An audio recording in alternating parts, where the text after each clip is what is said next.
¿Qué tal? Buenas noches, bienvenidos a Espiral. Si algo vale la pena éticamente, espiritualmente, emocionalmente, económicamente, sociológicamente, desde todos los planos que usted se imagine, si algo vale la pena cambiar, es esta relación ingrata y justa que se tiene entre hombres y mujeres. Hoy vamos a hablar de esta sociedad que se está moviendo, que está revisando las fronteras, que está analizando cuáles son los elementos de la injusticia, está dispuesta a tomar conciencia y a enfrentar la violencia contra las mujeres. La violencia, desde luego, la física, la violencia del aparato de justicia, pero también la violencia que resta autonomía por la falta de oportunidades, la violencia que resta autonomía porque se le cobra a la mujer el impuesto de la maternidad o porque se abusa colocando sobre su espalda el cuidado de la familia y los seres queridos. Hay mucho que cambiar y eso es lo que nos debemos en este siglo XXI, insisto, hombres y mujeres juntos. Hoy vamos a hablar de qué políticas, qué leyes, qué sistemas, qué cambio de mapas mentales hacen falta para la equidad entre unas y otros. Comenzamos.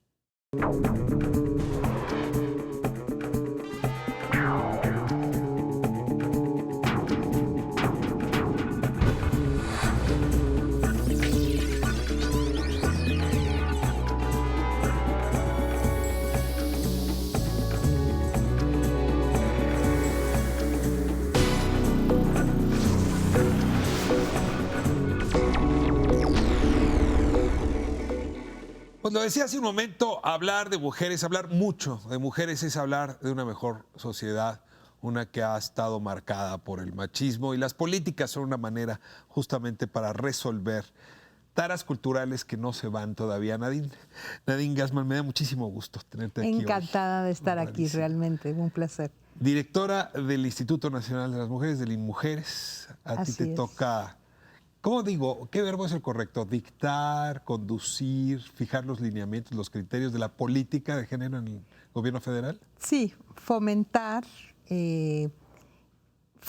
las políticas públicas, dictar, trabajar con todos los niveles del gobierno y del Estado, con el legislativo, con el judicial, con el ejecutivo, tanto a nivel nacional de los estados y los municipios, para incorporar a las políticas públicas esta perspectiva de género que es realmente qué hacemos para llegar a la igualdad real, a la igualdad sustantiva. ¿Tú te imaginaste ser directora de esta institución en la época de la Diamantina Rosa? Pues no solo me imaginé, lo busqué, fíjate. O sea, realmente para mí es un privilegio y es un regalo de la vida poder, en el marco de la 4T, regresar a México a ser presidenta del Instituto Nacional de las Mujeres con un gobierno y una sociedad que está en ebullición y que está queriendo poner a las mujeres en el centro de la transformación. Es que hablamos todo el tiempo de desigualdad y la verdad es que podemos decir muchas cosas. Hay desigualdad regional, hay desigualdad por edad, muy seria, ¿no? Hay desigualdad, desde luego, económica. Pero si uno mira los indicadores, la mayor desigualdad sigue siendo entre hombres y mujeres. En oportunidades, en ingreso, en autonomía, en trato. Es decir, sigue siendo el marcador predominante de la desigualdad. Así es. Y en cada una de las otras desigualdades, cuando tú las desagregas, las mujeres y especialmente las mujeres indígenas, rurales, hay mayor desigualdad, ¿no? Entonces, es un marcador muy importante en general. Es muy importante ver las diferencias entre mujeres y hombres, pero también dentro de las propias mujeres, igual que dentro de los propios hombres, en todos los ámbitos, que va desde, como decías, la salud, tal vez menos la educación, pero el mercado de trabajo, el tema de la violencia, tiene características específicas y por eso necesitamos políticas públicas que digan qué hacemos para cerrar la brecha. El reporte que se saca de tiempo en tiempo, pues sobre el déficit, digamos, o la desigualdad de género, que es un documento que yo reviso con frecuencia, advierte que México ha mejorado, digamos, sus niveles de convergencia, si la puedo llamar así, decías tú, en materia educativa. En materia política, porque hicimos reformas importantes para igualar en los congresos, Así en es. fin. Dice que en materia social, pero yo tengo sospecha que ahí están medio maquilladas las cifras por el Seguro Popular, ¿no? Ujú. Pero el dato que siempre es alarmante es la desigualdad económica. Nos ubica, si la cifra no me falla, en lugar 113 de 150 países que caben en ese reporte. ¿Cómo es posible que la economía 11 o 12 del mundo tenga en desigualdad económica hombre-mujer una diferencia tan grande? Estemos en el 113. Bueno, es que tienes una diferencia de incorporación de mujeres en el mercado de trabajo en 48% comparado con 78% de los hombres. O sea, hay barreras que hacen que las mujeres no estemos entrando al mercado de trabajo y eso es gravísimo para las mujeres, pero también para la economía. A ver, si entiendo bien, entonces sobre 5, yo sabía que sobre 4, pero por ahí andan, mujeres de cada 10 tienen trabajo remunerado. Exacto. Y en cambio, varones andaría 8 de 8 cada de cada 10. 10. Ahora, si comparo esa cifra en Asia o en Estados Unidos, en Europa, es 6 de cada 10. O sea, sí estaríamos como Bajísimo. 2 abajo. Bajísimo. ¿Por qué? ¿Cómo te lo explicas que en Asia... Pero aún en América Latina, Sí. aún con países, cuando comparamos con países de la región, estamos abajo. ¿Cómo se explica? Pues las barreras, lo difícil que es entrar al mercado de trabajo, que tiene que ver con el tema de cuidados, ¿no? O sea, las mujeres tienen una barrera porque tienen una carga de trabajo no remunerado, doméstico, el imaginario de que las mujeres se hacen cargo de la vida, de lavar, planchar, dar de comer, cuidar a los hijos, a los viejitos, a los discapacitados, o sea, a todo mundo. Y por eso además no se paga mucho. Eso, que en la mayoría, que corresponde más o menos al más del 20% del Producto Interno Bruto. O sea, si tú monetarizaras eso, sería 20% del Producto Economía Interno. del cuidado, dirías tú. Exactamente, pero eso es gratis, ¿no? Eso lo ponemos las Nos lo mujeres. ahorramos, pues, Sí, a costa suya. Y ves las horas. Yo digo, un poco bromeando y un poco serio, que voy a empezar una campaña de donación de horas de trabajo doméstico de las mujeres a los hombres, porque tenemos muchas horas y a los hombres les están faltando horas para cuidar, para realmente Pues hacerse ser un cargo. trueque, ¿no? Sí, es una campaña de donativos que voy a hacer. Parece bien. Donamos horas las mujeres. Anótame. Ahí, exacto. Eres el primero que dice anótame, los demás se ríen. Pero, o sea, No, es que es cierto. A ver, entramos a lo privado y ahí esperamos pues ir a descansar, a gozar. Ya hasta nos inhibe regañar a los niños porque nos gastamos en energía. Dejemos que las mujeres hagan eso. Si hemos abandonado, seguimos abandonando lo privado. Así es. Y eso es a costa suya. Exacto. Y además, bueno, las mujeres no están en el trabajo formal, pero sí están en el trabajo informal. Entonces, están trabajando en el cuidado y muchísimo, o sea, la mayoría de las mujeres que tienen trabajo remunerado están en el trabajo informal. Y eso tiene un impacto muy grande en la vida, primero porque los salarios son precarios, segundo porque las prestaciones que tienes cuando estás en el trabajo formal, seguridad social, pensiones, tienen un impacto en la vida muy importante. Dijiste algo hace un rato que me llamó la atención porque no coincide con lo que yo tengo de información. Me gustaría contrastarlo. La entrada al mercado de trabajo de las mujeres no es tan complicada. Están entrando a los 17 años. Y entre los 17 y los 25 años, su ingreso digamos, despega y despega bien, casi igual que los hombres. Sin embargo, cuando llegan a los 25 años, es donde ahí sí se les cierra una puerta y de pronto se estabiliza, se aplana su ingreso y luego se cae a los 63. Entonces, no es la puerta de entrada, sino como que en el escalón 5 algo se atora. ¿Qué les sucede a ustedes a los 25 años? Que en este país les cobramos un impuesto altísimo, digamos, les bajamos el salario o se los aplanamos. Se llama reproducción. De la sociedad, ¿verdad? O sea, sí, pero fíjate qué edad es. Es la edad reproductiva, es la edad donde las mujeres, porque no tenemos un sistema, políticas, una red de corresponsabilidad, no solo entre hombres y mujeres, pero infraestructura social. Ya tú dirías guarderías. Guarderías, cuidado en casa, cuidado de los ancianos, cuidado de los enfermos. O sea, toda esta cuestión que hace que las mujeres se queden en casa, comedores comunitarios, cómo lavar la ropa. No hay red social, la mujer se tiene que encargar. Y no hay políticas públicas, más que red social no hay políticas públicas, porque lo que sí hay, las que salimos a trabajar, tenemos el privilegio de que podemos contratar a otra mujer a que haga ese trabajo, ¿no? Claro, mal pagada, hasta hace poco sin prestaciones sociales, hasta hace muy poco, y eso se lo debemos a esta legislatura, ni siquiera reconocidas como trabajadoras formales. Entonces, o sea, hay como un desprecio social al cuidado y no tenemos ni políticas públicas ni corresponsabilidad dentro de las familias. Las empresas tampoco están haciendo su parte. A ver, es que yo iba a cargarle la mano a las empresas y al gobierno, ¿eh? Sí. O sea, unidad contratista, privado-pública, se portan igualito. Es decir, estás en edad reproductiva, no, hombre, ahí muere. Si te haciendo me va a salir muy caro porque te vas a ir y mejor, mientras yo tema, ya olvídate que te embaraces, tema que te puedas embarazar, no voy a invertir. Y luego hay un siguiente momento. En otros países la mujer tiene hijos y regresa, a través de capacitación recupera el tiempo perdido, laboralmente quiero decir, y luego sigue avanzando.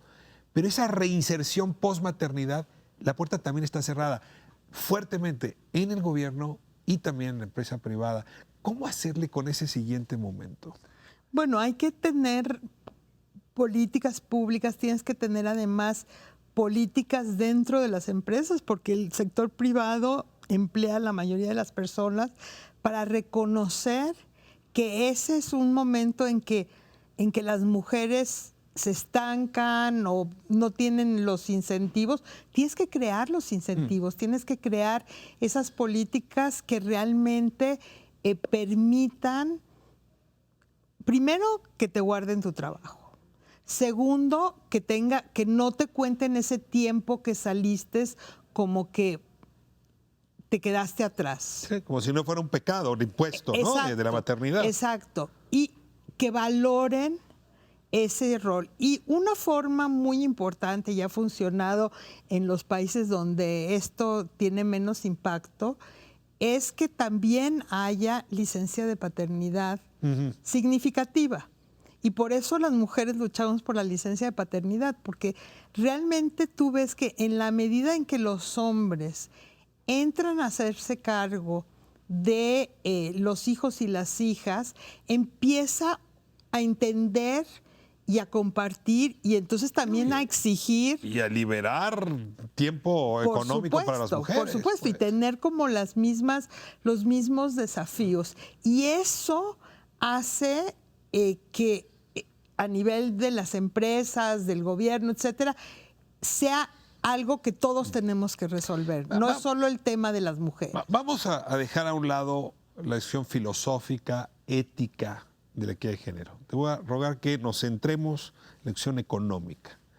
Hace algunos años escuché al primer ministro de Japón decir en Davos que la única manera en que Japón podía crecer en productividad era invirtiendo más materia gris, más neuronas en la economía. Y que eso en Japón se podía hacer si más mujeres entraran al mundo de trabajo. Es decir, la productividad se hace con la inversión en capital, con tecnología, pero sobre todo con talento humano. Y nosotros traemos a buena parte del talento humano, ¿no? O sea, estamos siendo 4 de cada 10 mujeres, pues estás hablando de un mundo de seres humanos que no están en la economía. Nos convendría, ya desde el plano más mezquino, que las neuronas femeninas ingresaran a la economía y no lo estamos haciendo. Fíjate que tienes toda la razón y yo realmente me siento muy contenta porque es una preocupación del secretario de Hacienda. O sea, el secretario de Hacienda ha dicho que si no hacemos cosas para que las mujeres entren al mercado de trabajo formal, no vamos a crecer como se quiere crecer. Entonces hay una conciencia dentro del Me gobierno. entusiasma como no sabes lo que... No. Si lo dice Hacienda es que esto está cambiando. Pues, No, y yo creo que y esto mira es que parte, ese es un sector bastante masculino. pero esto es parte de la transformación. O sea, yo te lo digo porque nos hemos sentado a pensar, a hablar, a ver cómo hacer para lograr esto, porque es una prioridad, obviamente, el Instituto Nacional de las Mujeres, pero es una prioridad de la Secretaría de Hacienda y Crédito Público. A ver, si resumo una forma de achicar, de crear convergencia entre los sexos, es un sistema social de cuidados de los niños, sobre todo, pero en conjunto de la familia, que no haga que todo recaiga en la mujer. Un sistema donde evitemos que la mujer pague el impuesto de la maternidad. Un sistema de capacitación que le permita reinsertarse en la economía y hacer políticas agresivas para que su talento entre en la economía. Te propongo una cosa, vámonos a corte y regresando vemos cómo está la cuarta transformación yendo más allá del diagnóstico. Es decir, qué está planteando en los hechos para que estos objetivos se vuelvan una realidad distinta del 2024. Perfecto. Gasman, muchísimas gracias por acompañarnos. Te espero en el siguiente bloque y vamos a ampliar el elenco de talento de talento femenino, hay que decirlo, claro, en este espacio. Excelente. Estamos en Espiral, le volvemos en un momento.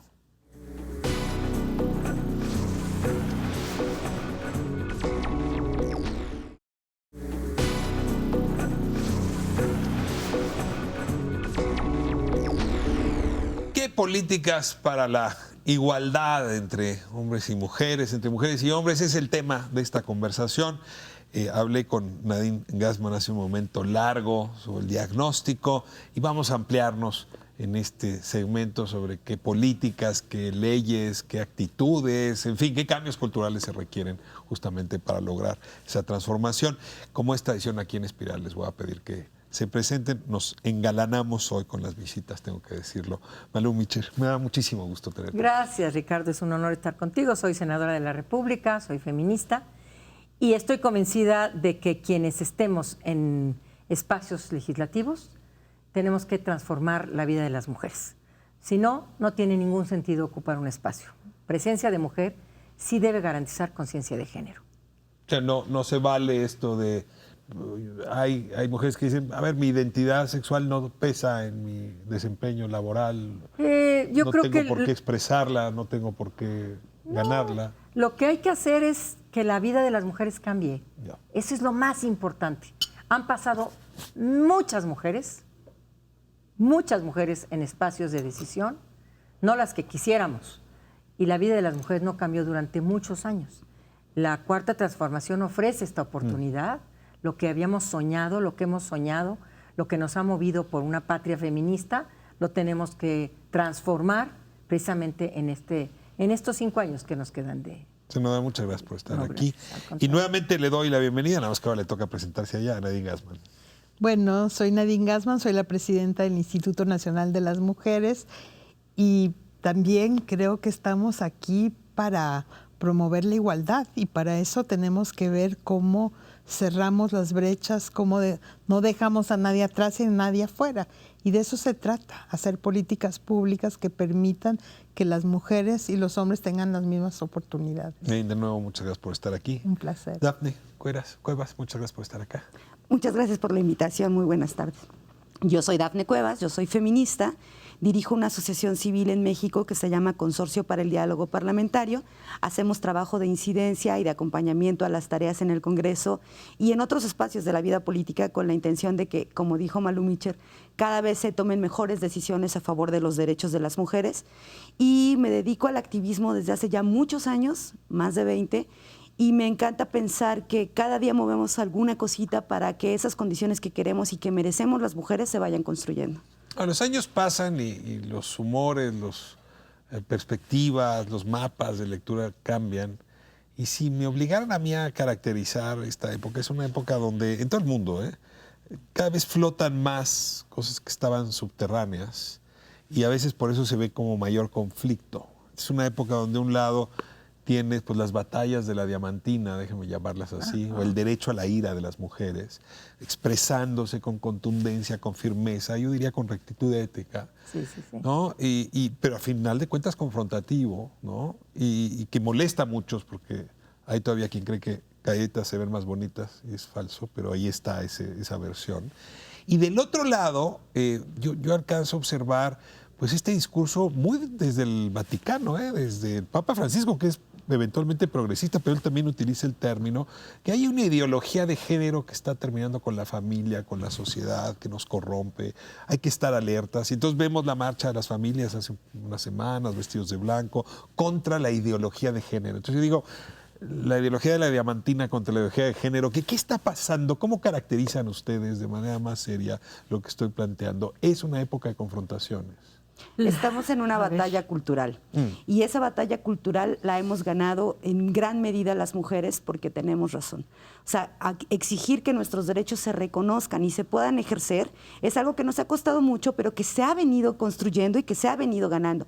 La respuesta de estos grupos conservadores antiderechos intenta que esos derechos no se puedan ejercer y que lo que hemos ganado no se pueda seguir avanzando. Y entonces se inventan, porque es una invención, el tema de la ideología de género, y nosotros lo hemos caracterizado desde el movimiento feminista latinoamericano como todo aquello que atente contra la Declaración de Derechos Humanos de Naciones Unidas, les parece que es ideología de género, ¿no? Ellos realmente han estado atacando la educación sexual, el progreso económico de las mujeres, la inserción en el mundo económico, la participación política, la participación en la toma de decisiones en general. Y es tan importante la batalla que está llevando de verdad a confrontaciones que son centrales de las democracias en la región. Por ejemplo, se disolvió recientemente el gobierno, primero el Congreso y después la presidencia en Perú. Y la bandera que tienen para la batalla es que van a vencer a la ideología de género porque creen que el presidente es aliado de los movimientos de que reconocen más ampliamente derechos y demás. Esto mismo pasó, por ejemplo, en los acuerdos de paz en Colombia hace hace un año, ¿no? Un poco más. Una de las cosas por las que estaban llamando a votar en contra de los acuerdos de paz es porque incluían un apartado sobre igualdad de género y ellos llamaban a eso la imposición de la ideología de género. Y se pegaron con una campaña súper mañosa que se llama Con mis hijos no te metas. Y entonces están queriendo convencer a las familias, a cualquiera que vaya por ahí escuchando, que esa maldad de la ideología de género no solamente habla de las libertades, de que las mujeres pueden interrumpir embarazos, de que se pueden enamorar de otras mujeres o los hombres de otros hombres y entonces se atenta contra la familia natural, sino que en todo eso van a agarrar a tus hijos, les van a dar educación sexual y los van a convencer de que se vuelvan gays. Es una torpeza, pero está Ahora, puesta ahí. Sí alcanzo a ver un movimiento pendular, donde de pronto en Brasil la ideología de género en la época de Lula se habrían reído como tú te ríes, pero hoy con Bolsonaro han ganado. Yo creo... Entonces cuando dices, vamos ganando, a mí me da un poco de temor, lo digo con franqueza, porque hablas de Morena, que es una época, la cuarta transformación más progresista, ¿no? Y en efecto, yo diría, pues sí, creo que en ese sentido se va ganando, pero mañana puede haber un Bolsonaro en México. ¿Cómo hacer para que esta batalla no acabe restando derechos en algún momento? Mira, nadie puede negar que existe una supremacía de lo masculino sobre lo femenino. Es decir, los hombres han tenido mayores oportunidades, los hombres son educados para golpear, los hombres son educados para ser machos. O sea, nada opaca más el desarrollo que el machismo y la ignorancia. Y por supuesto la misoginia. Eso no podemos entender que no lo reconozcan esta parte de la población. Que no entiendan que el daño que hace el machismo, la violencia contra las mujeres o el trato discriminatorio a las mujeres, por ser pobres, por ser niñas, ellas consideran, esta población, esta gente considera que eso es ideología de género. Es absurdo, ligar, por ejemplo, que la educación religiosa o que la creencia religiosa tiene que estar unida a una política de Estado. Eso es lo que ellos consideran. Para mí eso sí es ideología. Y no el hecho de que se separe, por ejemplo, el poder religioso del poder político, el poder económico del poder político, y que las decisiones sean en función del desarrollo integral y, como lo ha dicho Dafne, de los derechos humanos de las mujeres. Eso es lo que realmente da, ¿verdad? Lo digo, da vergüenza, porque dicen que son defensoras. En algún momento una parte de ese grupo dijo que eran defensoras de los derechos humanos. Sí, pero de los derechos sexuales y reproductivos no. De los derechos políticos no. De compartir las labores domésticas no. De seguir trabajando horas y horas, las mujeres no lo detienen. Entonces es ridículo, perdón, esa postura en contra de la ideología de género, porque es negar la sociedad como está. Déjame preguntarte por tu jefe. Uno entendería que estamos en una época, en efecto, más tendiente al progresismo, de izquierda, eso es Morena, pero el presidente López Obrador ha tomado decisiones que han descontrolado a más de una y a más de uno. Y déjame hacer la lista y ir abordando justamente estos temas. La idea de que debe ser en casa donde se cuida a los niños y no en las guarderías, ¿no? La idea, en efecto, de que las abuelitas se hagan cargo, o sea, regresar otra vez a la mujer al cuidado. Las políticas que se habían establecido o de las cuales se hablaban justamente para igualar, hay reducción presupuestal importante. El tema del aborto, que es el más fuerte, no hay una definición presidencial al respecto. No, si ya lo aplaudió. Sí, a ver, aplaudió cuéntame ahí Oaxaca. dónde estamos, porque yo estoy haciendo aquí eco de críticas que oigo, incluso desde el progresismo. Es decir, que hay una suerte de indefinición del presidente frente a estos temas que hoy estamos tocando. Mira, yo creo que hay una lectura parcial, ¿no? Porque es verdad que hay la cuestión de las estancias, que era un programa específico, fue una lectura que era para que las mamás se quedaran en casa o las abuelitas y los abuelitos, se hablaban también de los abuelitos, se hicieran cargo. ¿Cuáles son los hechos de la realidad? Primer gabinete paritario es el del presidente. Aparte las legislaturas que son... Ahí es obligatorio, pero el gabinete no hay obligación. El gabinete no era Ahora ya obligatorio, hay. Ahora sí, pero cuando se eligió no. Además con mujeres en posiciones de mucha influencia, de mucho poder y de realmente manejar la agenda pública. Cuando tú ves todos los programas prioritarios, todos, y nosotros hicimos el ejercicio, todos tienen, excepto Sembrando Vida, todos tienen una mayoría aplastante de mujeres. Jóvenes Construyendo el Futuro, 57% son mujeres. Crédito a la Palabra, 75% son mujeres. Becas para niños, etcétera, 50-50. Adultos mayores, 50-50. O sea, los programas, la prioridad de este gobierno, y Sembrando Vida es una de cada tres, 30%.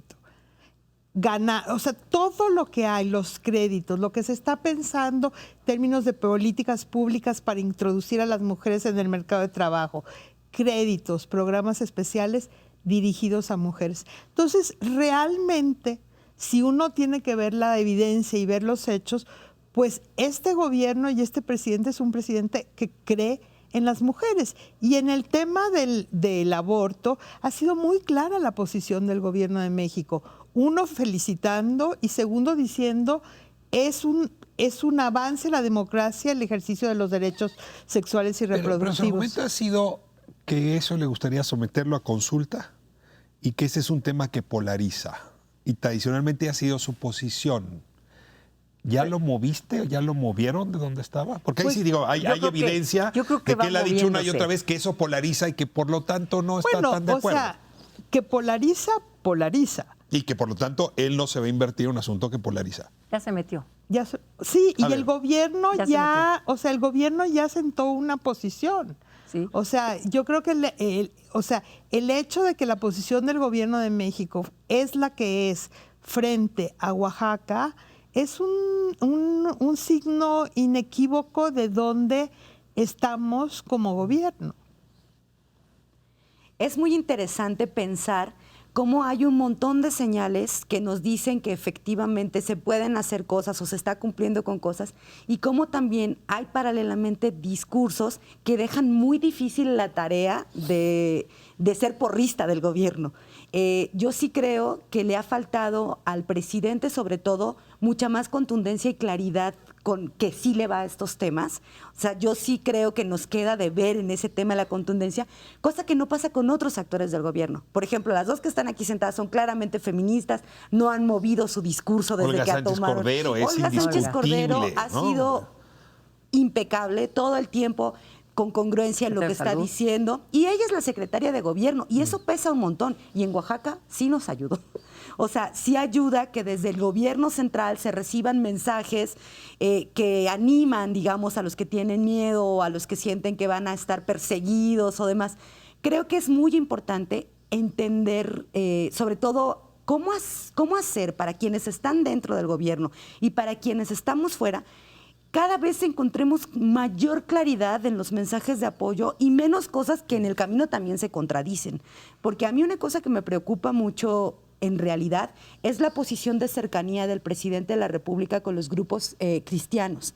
Y con este tema, por ejemplo, de la apertura de medios o de entregar un canal de radio, y ahora que dijo que quizás de televisión, eso es algo que atenta directamente contra el Estado. Muchos líderes de las marchas estas por la familia militan en el Partido Encuentro Social, son del PES. Y habría que decir que en Morena, compañeras tuyas senadoras se han opuesto y enfurecido por el pañuelo verde. A ver. Una. ¿Nadie más? Hay que expulsarla. Se llama, y no es del PES, es de Morena. Sí, así es. No es del PES. Y ustedes saben el nombre y no voy a mencionarla porque no tengo ganas de hablar de ella aquí. Pero, a ver, yo quiero nada más decir algo que para mí es fundamental. A mí no me extraña porque yo conozco a Andrés Manuel López Obrador desde hace 25 años y conozco su postura y sé que es una postura absolutamente progresista. Absolutamente. No tienes duda. Como jefe de gobierno él tenía dudas. No, aún con dudas. Una cosa es que tenga dudas y otra cosa es que gobiernes con esa duda. Él ha depositado la confianza en su personal para que avance la agenda progresista. Sí, esa sería aunque él no tu esté caracterización. Sí. Él no está convencido del aborto, pero deja a su gente a tomar decisiones. Él no está convencido de muchos temas, no solamente del aborto. O sea, y no ha obstaculizado absolutamente nada. Y quiero decir lo de las guarderías, lo de las estancias infantiles, no era un tema, lo que a él no le movió es ahora que los abuelitos y las abuelitas cuiden a los niños y niñas. No, era la corrupción de ese programa. Pero no lo sustituyó por otro ni lo limpió. No lo hizo, pero de todas maneras a mí me parece que la corrupción en la que estaba inmerso ese y otros programas había que... Malú, no lo voy a discutir, era muy corrupto. Pero el discurso fue que en las casas se cuiden los niños, como no cuando él era niño. Eso no lo dijo él, discúlpame, lo dijo el secretario de Hacienda, que qué bueno que ya se fue. Ese señor fue el que dijo, pues que lo cuiden los abuelitos. Exacto. El presidente nunca dijo que lo cuiden los abuelitos. El presidente dijo... Yo oí varias mañaneras donde decían que en casa estaba... No, dijo, el dinero se destina a las mujeres y las mujeres tomarán la decisión de que los cuiden. Pueden ser los abuelitos, pero no dijo, y ahora el programa es para los abuelitos. El dinero es para los abuelitos. ¿Por qué no ha habido un programa sustituto? A ver, ahora sí le entendemos, porque aquí dejamos una serie de coordenadas abiertas, David y yo, y las vamos a abordar. Empecemos con el tema del impuesto a la maternidad. Las guarderías es la forma como el mundo ha resuelto ese impuesto. Vamos a corte y regresamos para hablar de eso.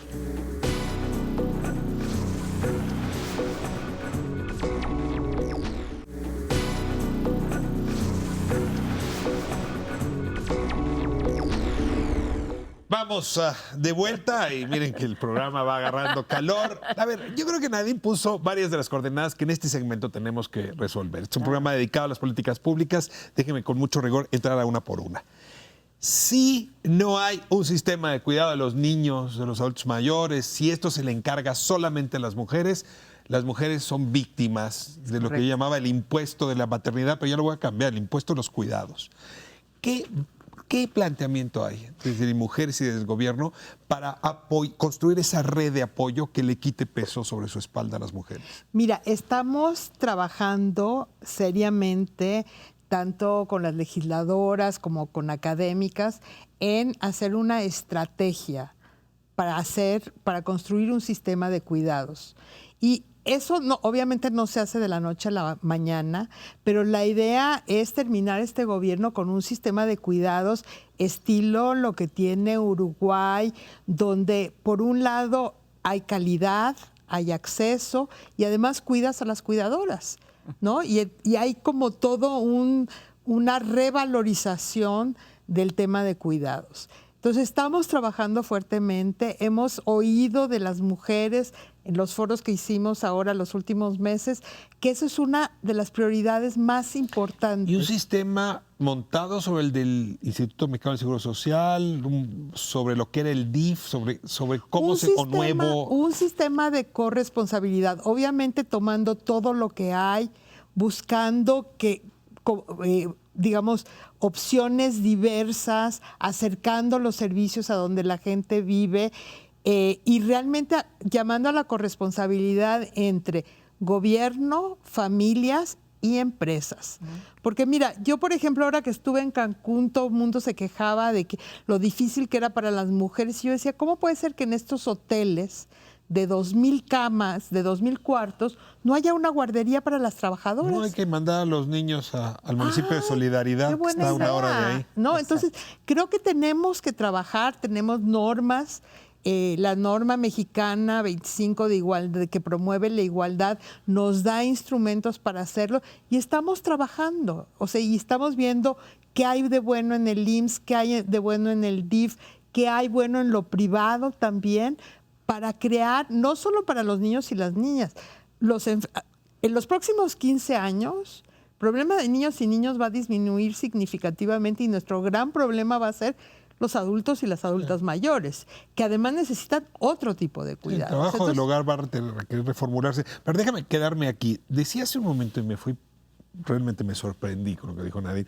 cuando decía que desde Hacienda hay una mirada, la conveniencia. Es el gran aliado. A ver, aliado de los legisladores, las legisladoras. No, es el gran aliado de los derechos humanos de las mujeres.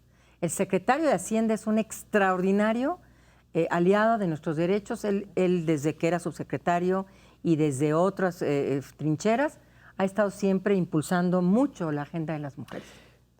Bueno, ¿se imaginan desde el Senado construyendo un nuevo entramado, digamos, similar al de la seguridad social, pero ahora en el lado de los cuidados? ¿O se están trabajando también las piezas legislativas? Sí. Eso es primicia aquí. No, lo estamos haciendo porque impacta en varios ordenamientos jurídicos.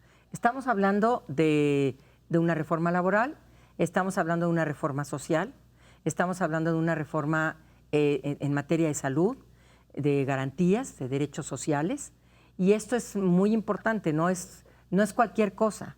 Hemos empezado a trabajar, por ejemplo, en los derechos de las empleadas y trabajadoras del hogar, y esto ha impactado un poco presupuestalmente, lo han frenado un poco por esta preocupación que hay, esta recesión que tenemos en este momento presupuestal. Pero creo yo, y estoy absolutamente convencida, que lo que dijo ayer precisamente CEPAL fue referirse directamente al sistema de cuidados.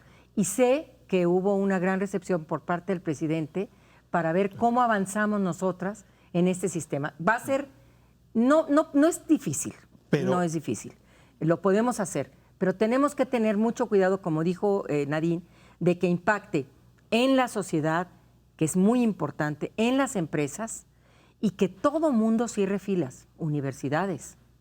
O sea, un gran movimiento alrededor de esto. Todo el tema empresarial. Dable dónde está la sociedad frente a esto, pero abriste un paréntesis que no quiero dejarlo pasar muy rápido. Okay. El programa piloto de trabajadores del hogar está frenado. Sí, señor. O sea, hubo cambio de director. Un programa piloto. Y la verdad, yo sí me imaginaba a Zoé Robledo yendo más lejos que Germán Martínez. Hoy diría, Zoé se quedó atrás, el director del Instituto Mexicano Social tiró ese programa. No, el programa piloto ahí está. Pues sí, pero ¿quieres que te enseñe las cifras de cómo empezó a caer cuando cambió de director? A ver, la gente tiene que pagar, marginado. No puede dejar de pagar. Si deja de pagar, claro, si pero se cae. ¿tú has visto un solo spot desde que entró Zoé Robledo para el programa piloto? Se acabó, lo escondieron debajo de la alfombra. Entonces, esto avanzas y retrocedes y te deja muy dolido, porque en efecto parecía que ese era una gran avance. Pero todas las que registramos a nuestra trabajadora del hogar, nuestra empleada del hogar, claro, conozco por lo menos unas 50, había una gran campaña, pagando. Fuimos, nos inscribimos, ¿Sí? pero se acabó la campaña. Pero tú sigues pagando. Claro, pero no importa, entonces si no dejó hay de campaña. registrarse, no hay más de 2,000.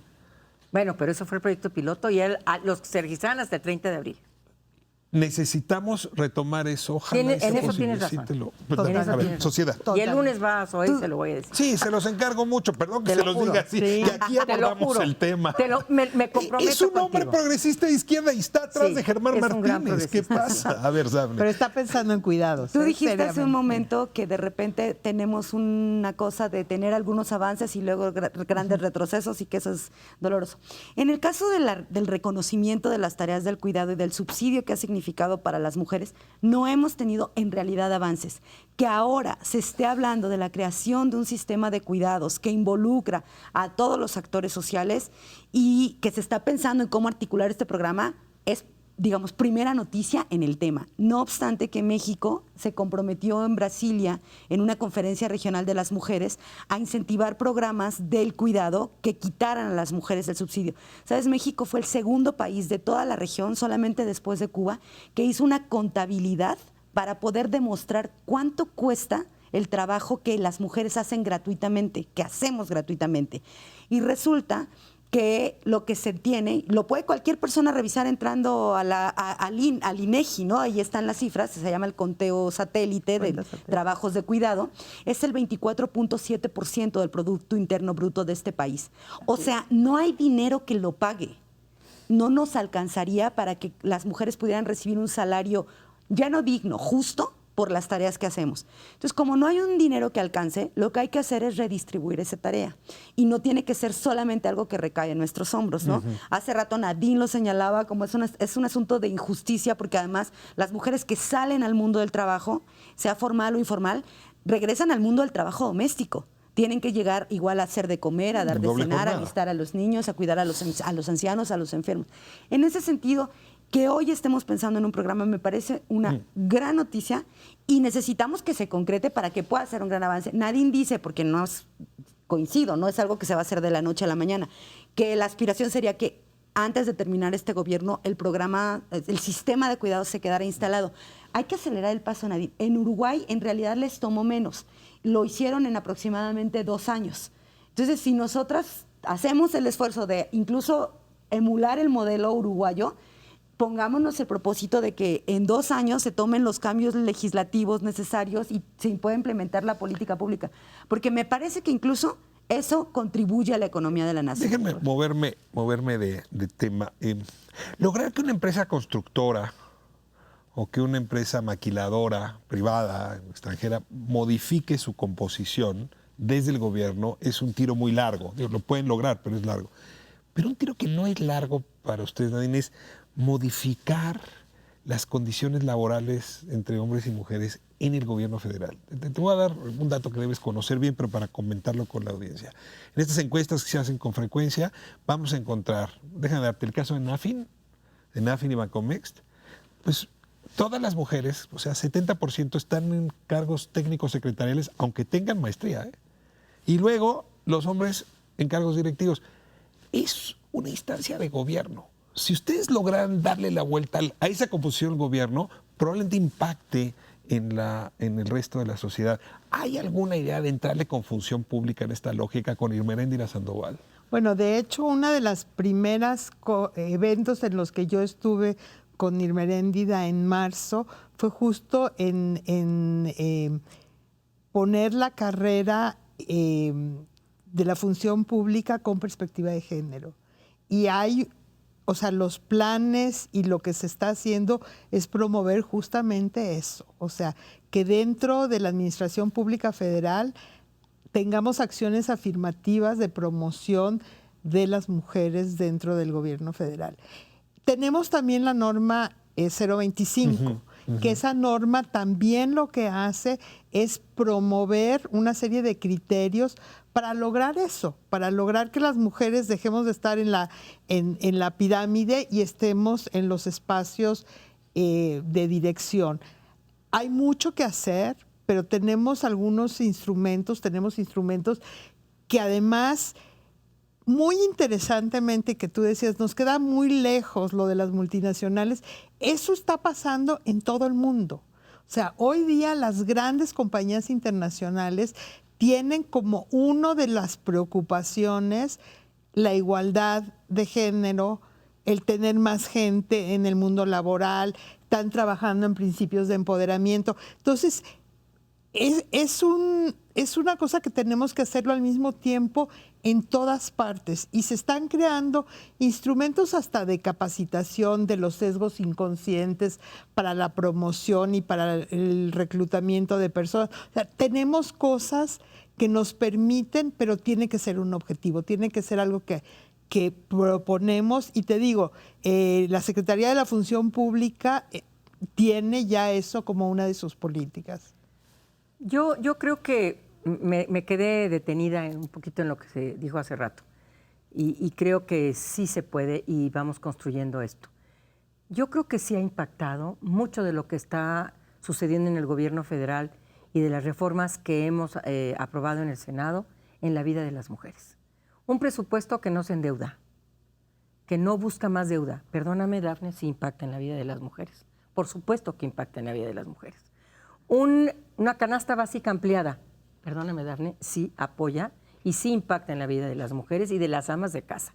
O sea, probablemente no está abiertamente, explícitamente es que nos impacta abierto. por igual a varones y mujeres. No, entonces claro, no es específicamente para exactamente, no es específicamente para mujeres, pero lo que quiero decir es que mucha de la política pública en materia económica y social sí está impactando en la vida de las mujeres. Eso no quiere decir que que descuidemos la violencia contra las mujeres, el feminicidio y las políticas públicas prevenir, atender y sancionar la violencia contra las mujeres. Me abriste la puerta del último tema que nos toca. Sí, y de una vez te lo abro aquí, y si lo tomas ver, al vuelo te lo voy a agradecer. A ver, ese es el otro eje. O sea, tenemos un ministerio público, unas policías, ¿no? Yo diría incluso jueces, muchos y hasta muchas. Muy atrasaditos, por cierto. La verdad, es un aparato envilecido contra la mujer. Sí. O sea, el feminicidio tiene muchas variables explicativas. Desde luego, los varones que no hemos podido trabajar nuestra masculinidad y la ira irracional que está ahí. Pero cuando el Estado tiene que salir a proteger, protege no solamente mal, suma al aplastamiento de los derechos de las mujeres. ¿Cómo entrarle al tema justicia?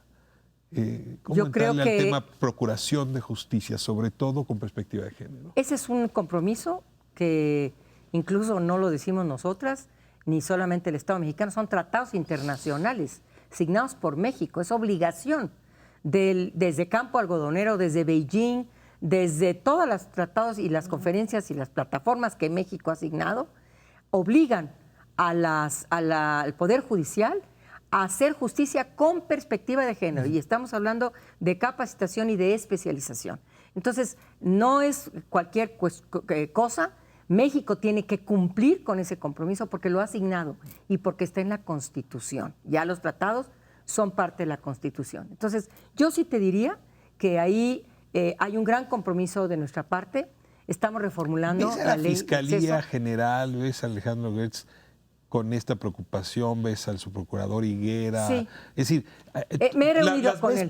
¿Los ves permeados allá adentro por esta preocupación? Los veo, a ver, mira, yo lo que veo ahorita es que están limpiando la casa y que tienen que limpiar la casa de verdad, porque las omisiones que se cometieron por parte, y me refiero a las omisiones en capacitación, en atención a casos, etcétera, etcétera, hay que resolverlos. Sin embargo, yo he platicado con el fiscal y sí está preocupado en este tema, y lo mismo el secretario de Seguridad Pública. Dame.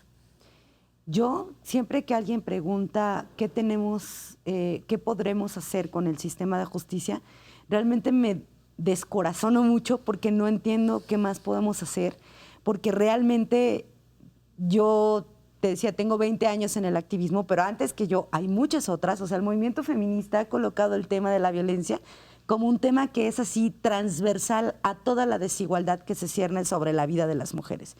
Y efectivamente los sistemas de justicia siguen siendo los espacios de la revictimización, de el encarnecimiento, no sé cómo decirlo, de las agresiones. Yo, por ejemplo, te digo... las manifestaciones que vimos son eso, ¿no? Mira, claro, las manifestaciones que se iniciaron recientemente, digamos, respondían a ataques de violencia sexual contra una joven que había denunciado que había sido agredida por policías. El verdadero problema, o sea, el centro del problema, es que la prensa se enteró de ese caso por una filtración en la Procuraduría de Justicia. una niña, una joven de 17 años, llega a denunciar con su madre, hacen todo lo que tienen que hacer para poner la denuncia y a la mañana siguiente todo el mundo sabe cómo se llama la niña, cómo se llama la madre, dónde fue la denuncia, dónde vive. Eso realmente no hay manera de nombrarlo. Eso es lo que destapa eso que tú has llamado la digna rabia, ¿no? La digna ira, que nos sacó a las calles y que nos sacó a decir basta. Pero las cifras oficiales son todavía peores, Ricardo. 10 mujeres al día, según el Secretariado Nacional de Seguridad Pública, son asesinadas en este país. Hay un acuerdo a la Secretaría de Seguridad Pública que dice que cualquier homicidio de mujeres, a cualquier homicidio doloso se debe investigar como feminicidio hasta que se demuestre lo contrario. Del total de casos que se abrió el año pasado, por ejemplo, solamente el 8% se inició como feminicidio. Se me fue el tiempo, no te tocan las conclusiones. Así es que, carta blanca, ¿qué mensaje deja Helen Mujeres? ¿Qué mensaje dejas tú antes de despedirnos? Bueno, que tenemos mucho trabajo, que nos toca a todas y a todos, y que estamos en un momento en que realmente podemos hacer cosas y debemos, que no podemos perder la oportunidad de tener voluntad política, de tener la posibilidad de hacer alianzas, y que hay que remangarse y ponerse a trabajar. Y que, bueno, vamos a lograr mucho en la medida que logremos también entrar y cuestionar el status quo, cuestionar como normal la violencia, la desigualdad, los roles de género y nos volvamos una sociedad más igualitaria. Bueno, esto es algo que tenemos que hacer todas y todos. Y todos los días y todo el tiempo. Me quedan 30 segundos para una pregunta arbitraria, pero indispensable, tal por el tiempo que resta. ¿Qué tenemos que hacer los hombres en esa nueva sociedad? Si me dirás un consejo. Pensar que somos iguales las mujeres y los hombres y cuestionarse sus privilegios. Pues les agradezco muchísimo. No, gracias. No, es un honor. Muchísimas Muchas gracias. Mucho que hablar y Sí. pues ojalá y en 2024 estemos hablando en un país donde esto por lo menos haya basculado hacia el lado más luminoso de los Ya derechos. verás. Ya verás. Estamos trabajando. Prometo cultivar la En eso fe estamos trabajando. La fe no es derecho. El trabajo.